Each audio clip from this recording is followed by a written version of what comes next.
Hi hello friends, welcome back to my channel. ಎಲ್ಲರೂ ಹೇಗಿದ್ದೀರಾ? Super ಆಗಿದ್ದೀರಾ ಅಂತ ತಿಳ್ಕೊತೀನಿ. ನಾನು ಕೂಡ ಸೂಪರ್ ಆಗಿದ್ದೀನಿ. ಉಚಿತ ಕರೆಂಟ್ ಬಳಕೆದಾರರು ಏನಿದ್ರು ಅಂಥವ್ರಿಗೆ ಹೊಸ ರೂಲ್ಸ್ ಬಂದಿದೆ ಅಂತಲೇ ಹೇಳ್ಬೋದು. ಈ ಒಂದು ರೂಲ್ಸನ್ನು ನೀವು ಫಾಲೋ ಮಾಡಲಿಲ್ಲ ಅಂತ ಅಂದರೆ ನಿಮಗೆ ಝೀರೋ ಬಿಲ್ ಇನ್ನು ಮುಂದೆ ಬರೋದಿಲ್ಲ ಅಂತ ನಮ್ಮ ರಾಜ್ಯ ಸರ್ಕಾರದ ಕಡೆಯಿಂದ ಒಂದು ಅಪ್ಡೇಟನ್ನು ಕೊಟ್ಟಿದ್ದಾರೆ. ಇದರ ಜೊತೆಗೆ ನಮ್ಮ ರಾಜ್ಯದ ಪ್ರತಿಯೊಬ್ಬ ಮಹಿಳೆಯರಿಗೂ ಕೂಡ ಭರ್ಜರಿ ಗುಡ್ ನ್ಯೂಸ್ ಅಂತಲೇ ಹೇಳ್ಬೋದು. ಯಾಕೆ ಅಂತ ಅಂದರೆ ತುಂಬ ಜನ ಕೇಳ್ತಾ ಇದ್ರು, ಅನ್ನಭಾಗ್ಯ ಯೋಜನೆಯ ಹಣ ಬಿಡುಗಡೆ ಆಗಿಲ್ಲ, ನಮಗೆ ಗೃಹಲಕ್ಷ್ಮಿ ಯೋಜನೆಯ ಹಣ ಬಂದಿಲ್ಲ ಅಂತ. ಸೊ ಇದ್ರ ಬಗ್ಗೆನೂ ಕೂಡ ಒಂದು ಹೊಸ ಅಪ್ಡೇಟ್ ಬಂದಿದೆ ಅಂತಲೇ ಹೇಳ್ಬೋದು. ಸೊ ತುಂಬಾ ಖುಷಿಯಾಗಿರುವಂತಹ ವಿಚಾರ ಮಹಿಳೆಯರಿಗಂತೂ. ಸೊ ಹಾಗಾಗಿ ಈ ಒಂದು ಎರಡು ಅಪ್ಡೇಟ್ಗಳನ್ನು ತಿಳಿಸ್ಕೊಡ್ತೀನಿ. ವಿಡಿಯೋನ ಎಲ್ಲೂ ಕೂಡ ಸ್ಕಿಪ್ ಮಾಡದೆ ಕೊನೆವರೆಗೂ ಕೂಡ ವಾಚ್ ಮಾಡಿ. ಜೊತೆಗೆ ಈ ಒಂದು ಮಾಹಿತಿಯನ್ನು ಆದಷ್ಟು ಶೇರ್ ಕೂಡ ಮಾಡಿ ಅಂತ ಹೇಳೋದಕ್ಕೆ ಇಷ್ಟಪಡ್ತೀನಿ. ಬನ್ನಿ ಫ್ರೆಂಡ್ಸ್, ವಿಡಿಯೋನ ಸ್ಟಾರ್ಟ್ ಮಾಡೋಣ. ಸ್ಟಾರ್ಟ್ ಮಾಡೋದಕ್ಕಿಂತ ಮುಂಚೆ ನೀವೇನಾದರೂ ಹೊಸದಾಗಿ ನಮ್ಮ ಚಾನಲ್ನ ನೋಡ್ತಾ ಇದ್ದರೆ ಸೊ ಪ್ಲೀಸ್ ಬೇಗ ಬೇಗ ಸಬ್ಸ್ಕ್ರೈಬ್ ಮಾಡ್ಕೊಳ್ಳಿ. ಜೊತೆಗೆ ಪಕ್ಕದಲ್ಲಿ ಕಾಣ್ತಿರುವಂಥ ಒಂದು ಬೆಲ್ ಐಕನ್ನ ಕ್ಲಿಕ್ ಮಾಡಿ ದೆನ್ ಆಲ್ ಅನ್ನೋ ಆಪ್ಷನ್ ಮೇಲೆ ಕ್ಲಿಕ್ ಮಾಡಿದ್ರೆ ನಾನು ಹಾಕೋ ಪ್ರತಿಯೊಂದು ಹೊಸ ವಿಡಿಯೋದು ನೋಟಿಫಿಕೇಶನ್ ಎಲ್ರಿಗಿಂತ ಮೊದಲು ನಿಮಗೆ ರೀಚ್ ಆಗುತ್ತೆ. ಸೊ ಎಲ್ರಿಗಿಂತ ಮೊದಲು ವಿಡಿಯೋನ ನೀವೇ ನೋಡ್ಬೋದು. ಒಂದು ವೇಳೆ ಏನಾದರೂ ಫೇಸ್ಬುಕ್ ಪೇಜಲ್ಲಿ ನೀವು ವಿಸಿಟ್ ಮಾಡ್ತಿದ್ರೆ ಸೊ ಅಲ್ಲೂ ಕೂಡ ಫಾಲೋ ಮಾಡಿ, ಲೈಕ್ ಮಾಡಿ, ಕಮೆಂಟ್ ಮಾಡಿ, ಶೇರ್ ಮಾಡಿ, ಜೊತೆಗೆ ಸಪೋರ್ಟ್ ಮಾಡಿ ಅಂತ ಹೇಳೋದಕ್ಕೆ ಇಷ್ಟಪಡ್ತೀನಿ. ಎಸ್ ಫ್ರೆಂಡ್ಸ್, ಇವಾಗ ಮೊದಲನೇದಾಗಿ ಅನ್ನಭಾಗ್ಯ ಯೋಜನೆಯ ಅಕ್ಕಿ ಹಣ ಆಗಿರ್ಬೋದು, ಜೊತೆಗೆ ಗೃಹಲಕ್ಷ್ಮಿ ಯೋಜನೆಯ 11ನೇ ಕಂತಿನ ಹಣಕ್ಕಾಗಿ ತುಂಬಾ ವೆಯ್ಟ್ ಮಾಡ್ತಾ ಇದ್ರು.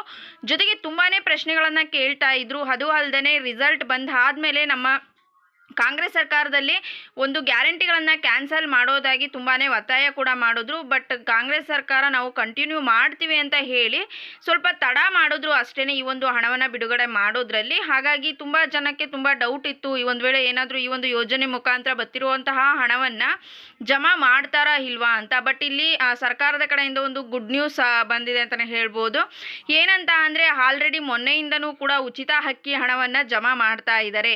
ಸೊ ಯಾವ ತಿಂಗಳ ಅಕ್ಕಿ ಹಣ ಅಂತ ಅಂದರೆ ಏಪ್ರಿಲ್ ತಿಂಗಳ ಉಚಿತ ಅಕ್ಕಿ ಹಣವನ್ನು ಜಮಾ ಮಾಡ್ತಾ ಇದ್ದಾರೆ. ಸೊ ಹಲವಾರು ಫಲಾನುಭವಿಗಳಿಗೆ ಆಲ್ರೆಡಿ ರೀಚ್ ಕೂಡ ಆಗಿದೆ, ಸ್ವಲ್ಪ ಜನಕ್ಕೆ ಬಂದಿಲ್ಲ. ಸೊ ವೆಯ್ಟ್ ಮಾಡಿ, ನಿಮಗೂ ಕೂಡ ಬರುತ್ತೆ. ಇನ್ನದೇನು ಗೃಹಲಕ್ಷ್ಮಿ ಯೋಜನೆಯ ಹಣ ನೋಡೋದಾದರೆ ಟೆಸ್ಟ್ ಮಾಡೋದಕ್ಕೋಸ್ಕರ ಸರಿಯಾಗಿ ಹೋಗ್ತಿದೆಯಾ ಇಲ್ವಾ ಅಂತ ನೋಡೋದಕ್ಕೋಸ್ಕರ ಒಂದು 5 ಲಕ್ಷ ಜನರಿಗೆ ಈ ಒಂದು ಗೃಹಲಕ್ಷ್ಮಿ ಯೋಜನೆ ಹಣವನ್ನು ಬಿಡುಗಡೆ ಮಾಡಿದ್ದಾರೆ. ಸೊ ರ್ಯಾಂಡಮ್ ಆಗಿ ಬಿಡುಗಡೆ ಮಾಡಿರ್ತಾರೆ, ಡಿಸ್ಟಿಕ್ ವೈಸ್ ಬಿಡುಗಡೆ ಮಾಡಿರೋದಿಲ್ಲ. ಸೊ ಇವತ್ತು ಈ ಡಿಸ್ಟಿಕ್ನವ್ರಿಗೆ ಬಂದರೆ ಇನ್ನೊಂದು ಫಲಾನುಭವಿ ಇನ್ನೊಂದು ಡಿಸ್ಟಿಕ್ ಆಗಿರ್ಬೋದು. ಸೊ ಹಾಗಾಗಿ ಒಂದೇ ಡಿಸ್ಟಿಕ್ನವ್ರಿಗೆ ಅಂತ ಬಿಡುಗಡೆ ಮಾಡಿಲ್ಲ. ಚೆಕ್ ಮಾಡೋದಕ್ಕೋಸ್ಕರ ಮಿನಿಮಮ್ ಅಂತ ಅಂದರೆ ಒಂದು 4 ರಿಂದ 5 ಲಕ್ಷ ಜನಕ್ಕೆ ಅಷ್ಟೇ ಬಿಡುಗಡೆ ಮಾಡಿರೋ ಅಂಥದ್ದು. ಸೊ ವೆಯ್ಟ್ ಮಾಡಿ, ಇನ್ನು ಮುಂದೆ ನಿಮಗೂ ಕೂಡ ಈ ಒಂದು ಗೃಹಲಕ್ಷ್ಮಿ ಯೋಜನೆಯ ಹಣ ಬರುತ್ತೆ ಅಂತಲೇ ಹೇಳ್ಬೋದು. ಸೊ ಬಿಡುಗಡೆ ಆಗಿದೆ ಅಂತ ಅಂದರೆ ಸ್ವಲ್ಪ ಜನಕ್ಕೆ ನೆಕ್ಸ್ಟ್ ಎಲ್ರಿಗೂ ಕೂಡ ಬಂದೇ ಬರುತ್ತೆ. ನೆಕ್ಸ್ಟು ಇಲ್ಲಿ ಮೇಯ್ನ್ ಒಂದು ಟಾಪಿಕ್, ಕರೆಂಟ್ ಏನು ಉಚಿತವಾಗಿ ಗೃಹಜ್ಯೋತಿ ಬಳಕೆದಾರರು ಇದ್ರಿ ಸೊ ಅಂಥವ್ರಿಗೆ ಒಂದು ಹೊಸ ರೂಲ್ಸನ್ನು ತೆಗೆದುಕೊಂಡು ಬಂದಿದ್ದಾರೆ. ಸೊ ಈ ಒಂದು ರೂಲ್ಸನ್ನು ನೀವು ಫಾಲೋ ಮಾಡಲಿಲ್ಲ ಅಂತ ಅಂದರೆ ಏನಾಗುತ್ತೆ, ನಿಮಗೆ ಇನ್ನು ಮುಂದೆ ಉಚಿತವಾಗಿ ಝೀರೋ ಬಿಲ್ ಬರೋದಿಲ್ಲ. ಹಾಗಿದ್ರೆ ಏನು ಅಂತ ನೀವು ಕೇಳ್ಬೋದು. ಸರ್ಕಾರದ ಕಡೆಯಿಂದ ಏನು ಉಚಿತ ಕರೆಂಟ್ ಅಂತ ನೀಡ್ತಾ ಇದ್ರು. ಸೊ ಇವಾಗ ಬೇರೆ ಹೊರಗಡೆ ಇರೋರೆಲ್ಲ ಬಾಡಿಗೆ ಮನೆಯಲ್ಲಿ ಇರೋರಿಗೆಲ್ಲ ಏನು ಪ್ರಾಬ್ಲಮ್ ಅಂತ ಅಂದರೆ, ಇವಾಗ ಇರೋ ಬಾಡಿಗೆ ಮನೆ ಆಗಿರ್ಬೋದು ಅಥವಾ ಬಾಡಿಗೆ ಮನೆ ಬಿಟ್ಟು ಹೊಸದಾಗಿ ಮನೆಯನ್ನು ಕಟ್ಕೊಂಡು ಹೋಗೋರಾಗಿರ್ಬೋದು.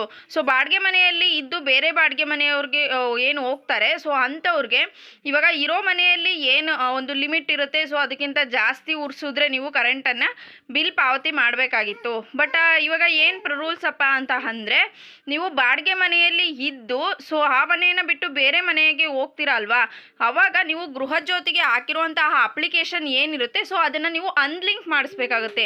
ಹಳೆ ಮನೆಯಲ್ಲಿ ಏನಿರ್ತೀರಾ ಸೊ ಅಲ್ಲಿ ಅಪ್ಲೈ ಮಾಡಿರ್ತೀರಾ, ಅಲ್ಲೇ ಒಂದು ಅಡ್ರೆಸ್ ಎಲ್ಲ ಕೊಟ್ಬಿಟ್ಟು ಸೊ ನೆಕ್ಸ್ಟ್ ನೀವು ಹೊಸದಾಗಿ ಹೋಗ್ತೀವಿ ಅಂತ ಅಂದರೆ ನೀವು ಅಲ್ಲಿ ಅನ್ಲಿಂಕನ್ನು ಮಾಡಿಸ್ಬಿಟ್ಟು ಆ ಒಂದು ಗೃಹಜ್ಯೋತಿ ಅಪ್ಲಿಕೇಶನನ್ನು ಏನು ಫಸ್ಟ್ ಎಲ್ಲ ನೀವು ಅಪ್ಲಿಕೇಶನ್ ಹಾಕಿರ್ತೀರ ಅಲ್ವಾ, ಸೊ ಆ ಅಪ್ಲಿಕೇಶನನ್ನು ತೆಗೆದುಕೊಂಡು ಹೋಗಿ ಹೊಸ ಮನೆಗೆ ಹೋದಾಗ ನೀವು ಮತ್ತೆ ಅಪ್ಲಿಕೇಶನನ್ನು ಹಾಕಬೇಕಾಗುತ್ತೆ. ಸೊ ಈ ರೀತಿಯಾದಂಥ ಒಂದು ಹೊಸ ರೂಲ್ಸನ್ನು ತೆಗೆದುಕೊಂಡು ಬಂದಿದ್ದಾರೆ. ಅಲ್ಲಿ ಏನಂತ ಅಂದರೆ ಒಂದು ಲಿಮಿಟ್ ಕೊಟ್ಟಿರ್ತಾರೆ, 50 ಏನು ಯೂನಿಟನ್ನು ಕೊಟ್ಟು ದೆನ್ ನೆಕ್ಸ್ಟ್ ನಿಮಗೆ ಎಕ್ಸ್ಟ್ರಾ ಒಂದು 10 ಯೂನಿಟ್ ಕೊಟ್ಟರೆ ನೀವು 60 ಯೂನಿಟನ್ನು ಒಳಗಡೆ ಬಳಸ್ಕೋಬೇಕಾಗುತ್ತೆ. ಅದಕ್ಕಿಂತ ಜಾಸ್ತಿ ನೀವೇನಾದರೂ ಬಳಸಿದ್ರೆ ನೀವು ಎಕ್ಸ್ಟ್ರಾ ಪೇ ಮಾಡಬೇಕಾಗುತ್ತೆ. ಸೊ ಇದೆಲ್ಲರಿಗೂ ಕೂಡ ಗೊತ್ತಿರುವಂತಹ ಮಾಹಿತಿನೇ ಅಂತಲೇ ಹೇಳ್ಬೋದು. ದೆನ್ ನೆಕ್ಸ್ಟು ಇವಾಗ ನೀವು ಗೃಹಜ್ಯೋತಿ ಅಡಿ ಹಳೆ ಮನೆ ಬಾಡಿಗೆ ಮನೆಯಲ್ಲಿದ್ದು ಈಗ ನಾವೇ ಸ್ವಂತವಾಗಿ ಹೊಸ ಮನೆಯನ್ನು ಕಟ್ಕೊಂಡು ಹೋಗ್ತಿದ್ದೀವಿ ಅಂತ ಅನ್ನೋರಿಗೆ ಸೊ ನೀವು ಅಲ್ಲಿ ಏನು ಹಳೆ ಮನೆಯಲ್ಲಿ ಇರ್ತೀರ ಸೊ ಅದನ್ನು ಆ್ಯಸ್ ಯೂಶುವಲ್ ನೀವು ಅನ್ಲಿಂಕನ್ನು ಮಾಡಿಸ್ಬಿಟ್ಟು ಹೊಸ ಮನೆಗೆ ಸ್ವಂತ ಮನೆಗೆ ಏನು ಹೋಗ್ತೀರಾ ಸೊ ಅಲ್ಲಿ ನೀವು ಹೊಸದಾಗಿ ನೀವು ಅಪ್ಲಿಕೇಶನನ್ನು ಮತ್ತೊಮ್ಮೆ ಹಾಕಿ ನೀವು ಈ ಒಂದು ಉಚಿತ ಕರೆಂಟನ್ನು ಪಡೆದುಕೋಬೇಕಾಗುತ್ತೆ. ದೆನ್ ನೆಕ್ಸ್ಟು ಇವಾಗ ಎಲ್ಲ ಯೂಶ್ವಲ್ ಆಗಿ ನಾವು ಯಾವುದು ಬಾಡಿಗೆ ಮನೆ ಹೋಗಿಲ್ಲ, ನಾವು ಮನೆಯಲ್ಲೇ ಇದ್ದೀವಿ, ಸೊ ನಮಗೇನಾದರೂ ಹೊಸ ರೂಲ್ಸ್ ಇದೆಯಾ ಅಂತ ಕೆಲವರಿಗೆ ಡೌಟ್ ಬರ್ಬೋದು. ಸೊ ಅಂಥವ್ರಿಗೆ ಯಾವುದೇ ರೀತಿಯಾದಂಥ ಹೊಸ ರೂಲ್ಸ್ ಇಲ್ಲ. ಸೊ ನೀವು ಆ್ಯಸ್ ಯೂಶ್ವಲ್ ಆಗಿ ಯಾವ ರೀತಿ ಯೂಸ್ ಮಾಡ್ತಿದ್ರೆ ಅದೇ ರೀತಿ ಇರುತ್ತೆ. ಬಟ್ ಇಲ್ಲಿ ಟೌನಲ್ಲಿ ಇರೋರು ಅಥವಾ ಬಾಡಿಗೆ ಮನೆಯಲ್ಲಿ ಇರೋರು ಇಂಥವ್ರಿಗೆ ಮಾತ್ರ ಈ ರೀತಿಯಾದಂಥ ಒಂದು ಹೊಸ ರೂಲ್ಸನ್ನು ತೆಗೆದುಕೊಂಡು ಬಂದಿರೋ ಅಂಥದ್ದು. ಸೊ ಈ ಒಂದು ವಿಡಿಯೋ ಇಷ್ಟ ಆಗಿದೆ ಅಂತ ತಿಳ್ಕೊತೀನಿ. ಇಷ್ಟ ಆಗಿದ್ರೆ ಲೈಕ್ ಮಾಡಿ, ಕಮೆಂಟ್ ಮಾಡಿ, ಶೇರ್ ಮಾಡಿ. ಜೊತೆಗೆ ಇನ್ನೂ ಕೂಡ ನಮ್ಮ ಚಾನಲ್ಗೆ ಸಬ್ಸ್ಕ್ರೈಬ್ ಆಗಿಲ್ಲ ಅಂತಂದರೆ ಸೊ ಪ್ಲೀಸ್ ಸಬ್ಸ್ಕ್ರೈಬ್ ಆಗಿ. Thank you friends, bye bye.